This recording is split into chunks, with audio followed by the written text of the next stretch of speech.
In the beginning, the birth of India. In this presentation, we will try to explore the origin of Earth that preludes the geological evolution of this planet and the birth of India. Our discussion will continue with the evolution of life, and in the final stage, we will conclude this chapter with the origin of modern man. Our discussions will take into consideration our spiritual beliefs as documented in our scriptures.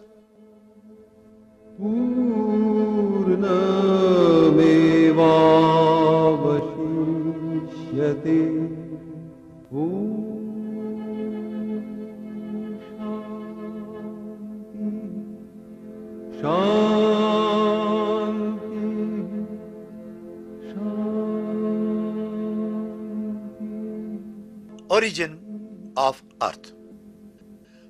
The universe is where we are, a small speck amidst giant stars and planets that form, exist, and are destroyed according to strict physical laws of nature. Within that limitless framework are we, with our limited activities. The ancient epic Rig Veda dates from 1000 BC, emphasizes the mystical origin of this universe and the life it nurtures. This is also described in the hymn of Hiranyagarbha found in Yajurveda. Om Hiranyagarbha Samavartatagri Bhutasya Jata Patirekayasita Sadachara Prithvi Dyamute Mang Kashmai Devaya Havisha Vidhema. Om. The earth came out of the sun 6.45 billion years ago, and the natural law of gravity made it go around the sun like other planets. The moon later came out of the molten earth and became its satellite, circling around it due to interspatial gravitational attraction. It took many years for the earth to cool down when chemical evolution started. The atmosphere was full of poisonous gases, and finally water formed from two gases, hydrogen and oxygen. This was truly a miracle that defied the common laws of chemistry. Then it rained for millions of years that submerged the land mass, forming a huge ocean enveloping the earth.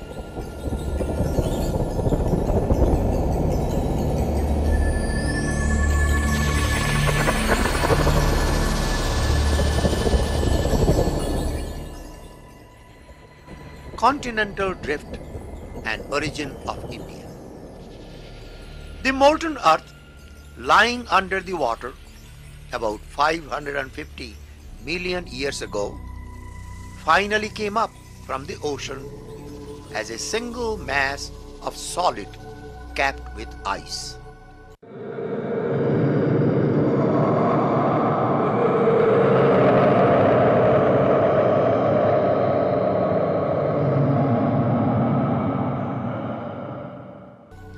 This was then the single continent on the face of the earth, dubbed by Alfred Wegener as Pangaea, which meant all lands.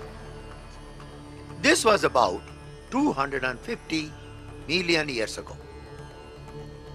By 135 million years ago, the break of Pangaea was well underway and gave rise to Gondwana, which was located towards Antarctica. The magnetic attraction of the North Pole forced the land masses to split and migrate towards the north. The land mass of India separated out from the Antarctica as a result of Gondwana's breakup nearly 100 million years ago, moved rapidly towards Asia, crossing the equator on its way, and finally it collided with the land mass of Asia that gave rise to Himalaya and today's India. This was perhaps 85 million years ago. Following the initial geological and chemical evolutions, the earth became congenial for life and triggered biological evolution, leading to the origin of humans.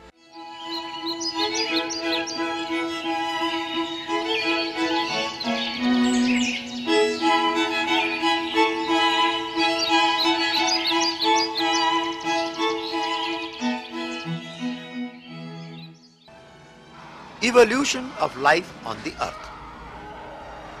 According to our current knowledge, life only exists on earth and in no other planet. It first started from the sea as unicellular organisms, which bifurcated into plant and animal lives in later years.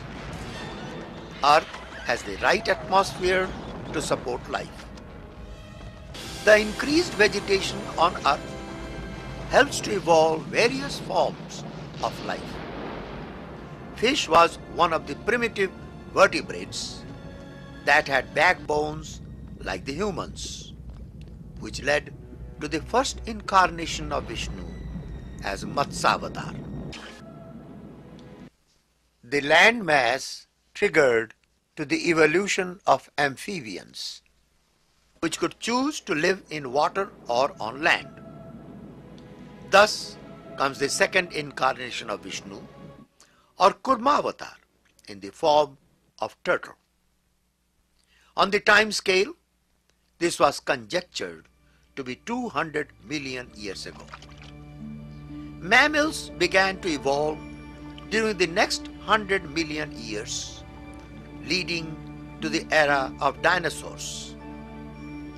Varahavatar is a third incarnation of Vishnu as a pig, which is a mammal. Human-like creatures appeared on the earth by about 10 million years ago, mentioned in our scriptures as Narsinghavadar, the fourth incarnation of Vishnu. The primitive short man, or Vamanavatar, which is the fifth incarnation of Vishnu, was dated to be 3 million years ago. Their remains in Sivalik mountains gave them the new scientific name of Ramapithecus. The modern man, described as the later incarnation of Vishnu, Parashuram, Ram and Krishna, were in existence on this earth since the past 1 million years. The origin of man in Central Africa and its migration to other parts of the world will be our next topics to elaborate.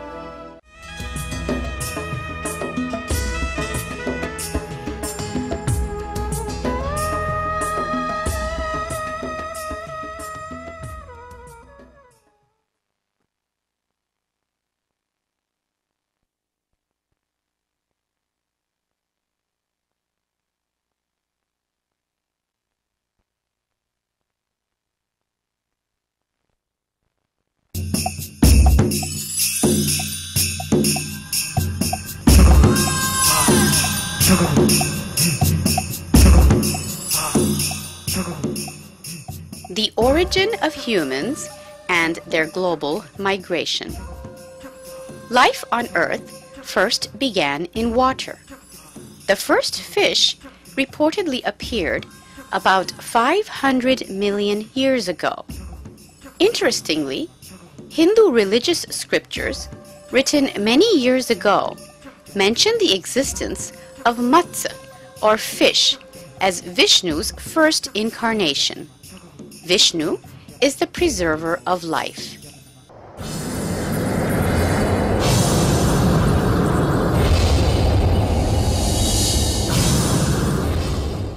Evolution of man.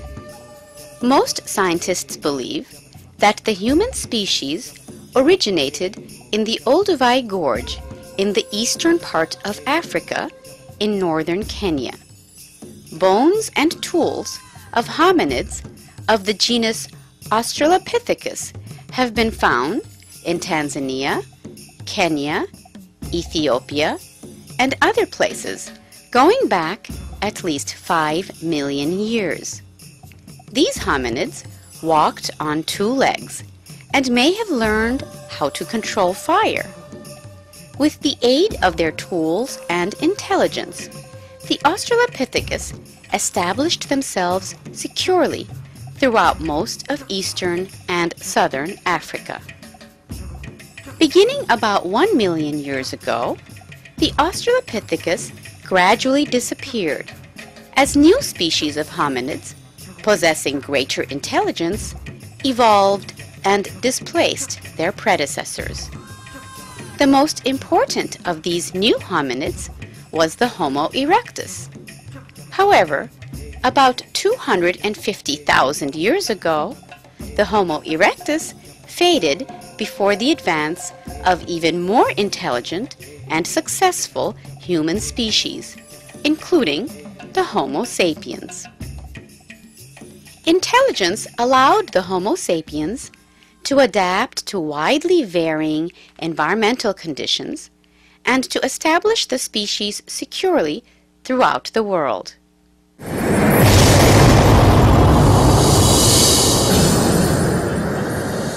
Global migration.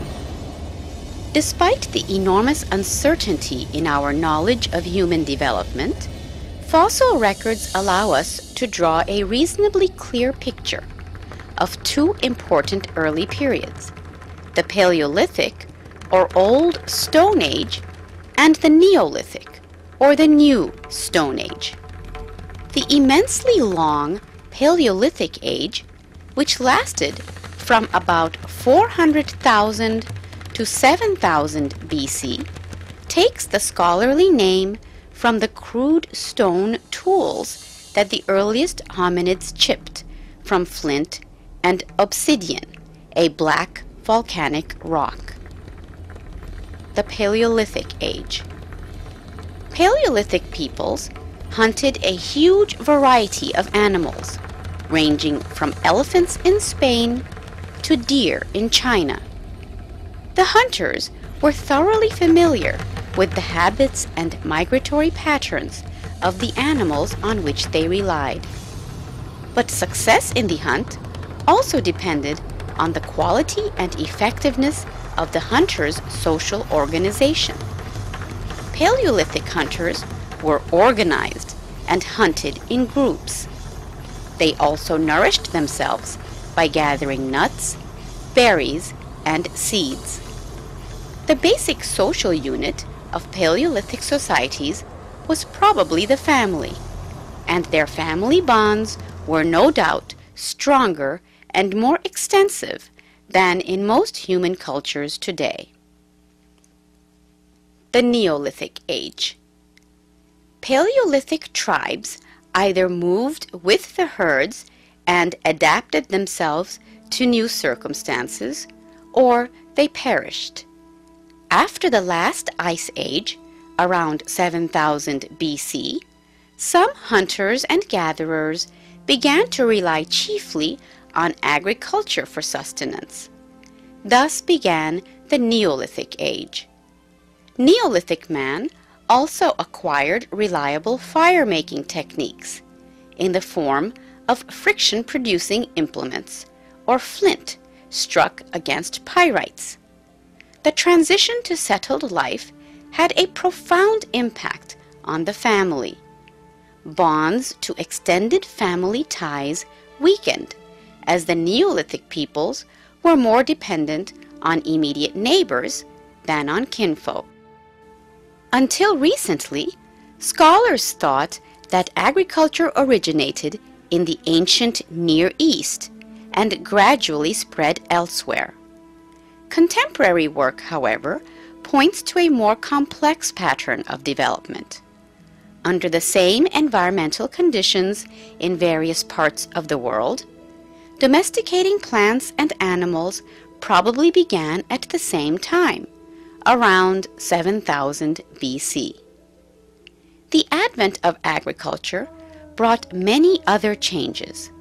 Settled life brought a dramatic increase in population, and towns and cities began to take shape.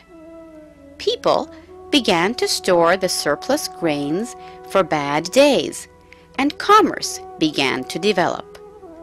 The stable agriculture led to the division of labor and development of more sophisticated tools, means of irrigation, and other ways to raise production. In short, the development of systematic agriculture was a fundamental turning point in the history of civilization. Thus came the four great river valley civilizations: Egypt, Mesopotamia, Indus Valley, and North China.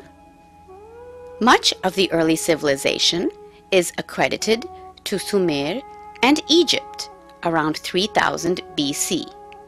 Sumer and Egypt are also thought to be the beginning of the Indus Valley civilization.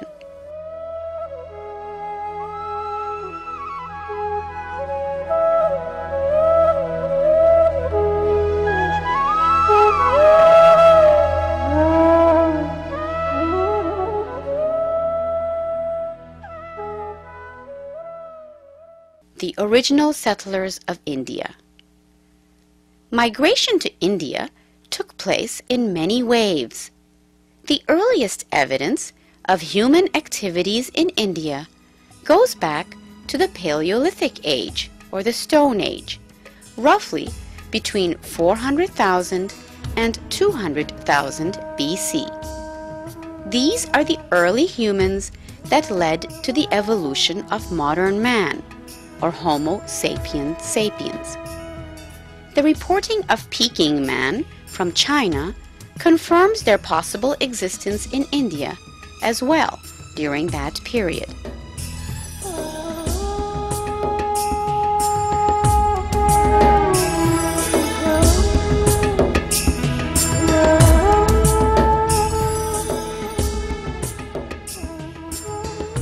The Aboriginals of India.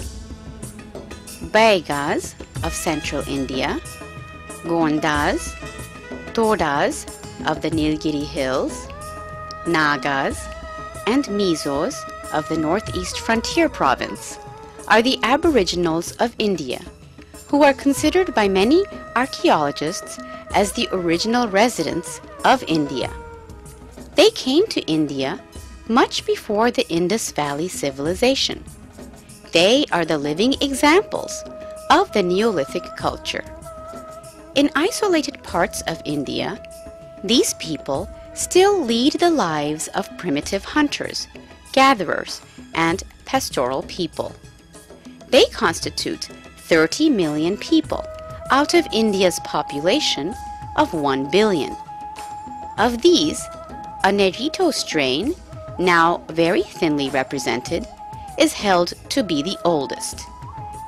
This was succeeded and partly absorbed by the so-called Proto-Australoids, who are genetically related to tribes of Central and South India, to the Vedas of Sri Lanka, and to the Australian Aborigines. The third strain, the Mongoloid, is almost entirely confined to the northeastern fringes, and a fourth, a Mediterranean type, added to the mosaic picture of the Aboriginals of India.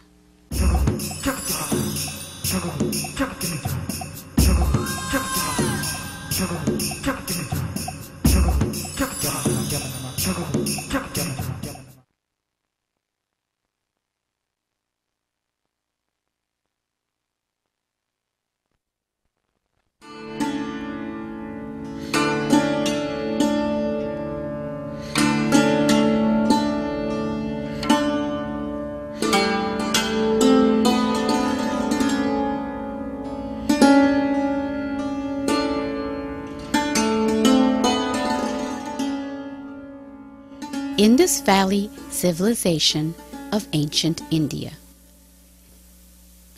Before the dawn of history, there were bands of people that roamed across the earth. As time progressed, they gradually developed numerous, diverse cultures. Especially important to world history are the events that took place in ancient India, China, Mesopotamia, and Egypt. Here, human beings abandoned their traditional nomadic lifestyle and instead started settling down in stable agricultural communities. From these communities grew cities and civilizations, societies that invented concepts and techniques now integral to contemporary life. One such fundamental concept was writing, independently developed by the Sumerians in Mesopotamia, by the Indus Valley, and by China. This invention enabled knowledge to be preserved and spread. Literature, science, mathematics, astronomy, and architecture were all innovations of ancient civilizations. So too were the first codes of law and religion.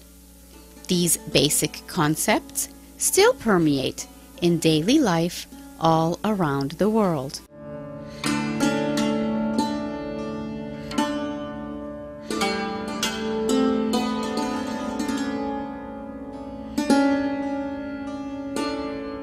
Indus Valley civilization. The earliest Indian civilizations centered near a great river, the Indus. Current archaeologists believe that a gradual evolution of societies from the Neolithic period might have occurred in the fertile plains of the Indus River. These societies were made up of scattered settlements that consisted of people who made buildings of mud brick. By at least 5000 BC, these people had begun to raise crops of barley and wheat, and had domesticated various animals such as cattle, sheep, and goats, thereby laying the foundations of village and later urban life. They created a thriving and sophisticated urban culture. Like the Mesopotamian city, the city in the Indus Valley was surrounded by extensive farmland which fed its inhabitants. These pioneers also developed a script which still has not been deciphered. There was trade between the cities in the Indus Valley and Mesopotamia, both in goods and in ideas, probably by the way of the Persian Gulf. The Indus Valley civilization was larger than any other ancient empire, including those of Egypt and Mesopotamia. Its two great centers were located in the cities of Mohenjo-daro and Harappa.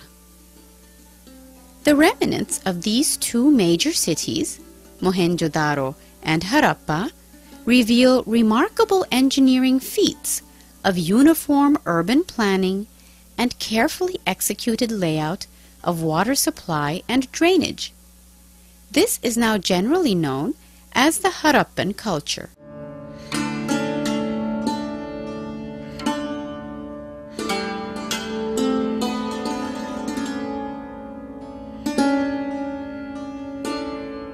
City planning. A city was divided into two parts: the lower town, where most people lived, and a fortified citadel built on a raised brick platform. The streets of the lower town were laid out in a grid pattern, with wide main roads intersected by narrower side streets. Houses were built of mud bricks, and many had courtyards. Each house had a bathroom and an efficient drainage system. A massive brick wall protected the citadel. This citadel is thought to have been the city's religious and administrative center. In Mohenjo-daro, the citadel also housed the Great Bath, used for religious rituals. Each city also had huge granaries for storing precious supplies of grain.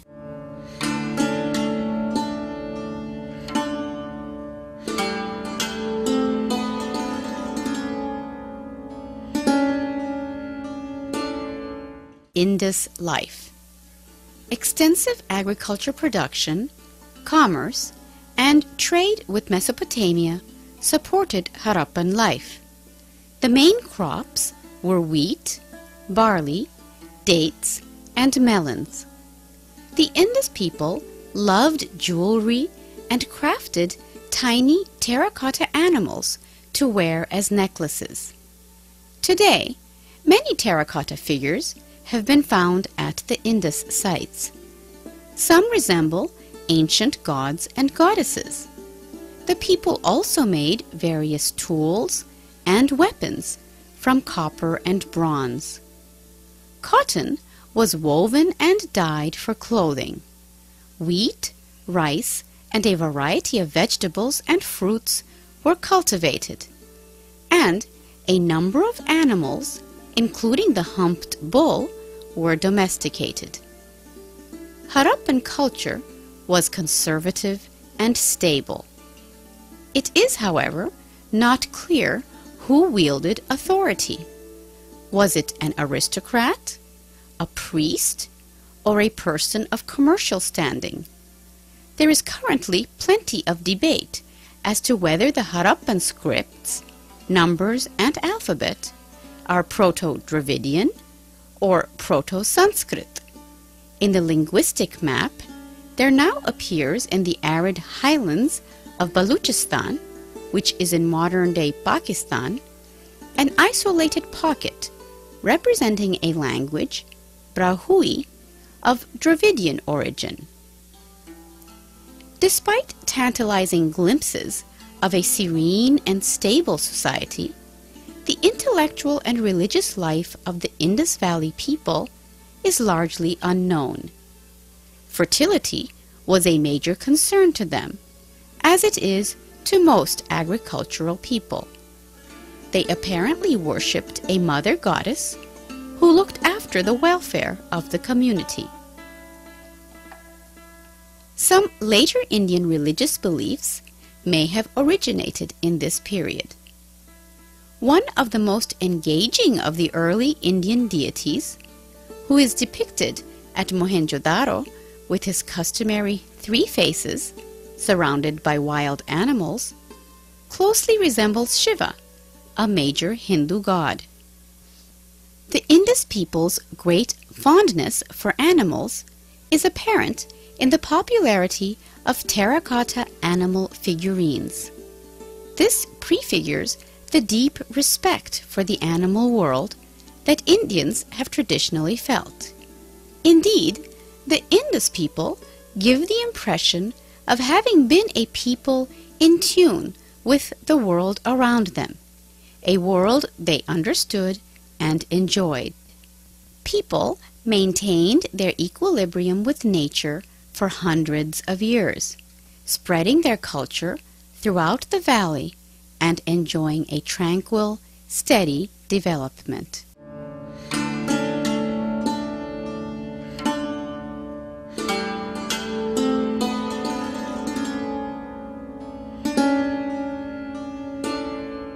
The Indus in decline.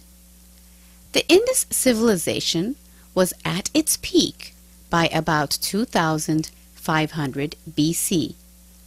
After years of prosperity, Mohenjo-daro and Harappa suffered a long decline, perhaps as a result of deforestation, a change in climate, and their huge demands on the land. The first excavators of Mohenjo-daro found some skeletons of men, women, and children scattered across the ground, many with axe or sword wounds. Contemporary archaeologists, however, point out that there exist too few skeletons at Mohenjo-daro to indicate mass slaughter as the reason for that city's disappearance. Others suggest that the cities may have been destroyed by frequent terrible floods, or by the river changing course and causing the farmlands to dry up. It may also be possible that the population may have fallen prey to diseases such as malaria. What is not disputed is that many of the Indus people lived on with their lives, though disrupted and scattered. With them, they carried the accomplishments and values of their culture, which became an important element in the development of the later Indian civilization. In fact, the rich religious life of the people proved more important than politics because it was a shared and enduring cultural heritage of the land. Kings came and went, but the gods remained. Thus, religion was the glue that held their society together. The common notion that the Harappan civilization was wiped out by the later invasion of the Aryans is incorrect. History indicates that the Aryans may not have reached India until many years after the fall of the Indus civilization.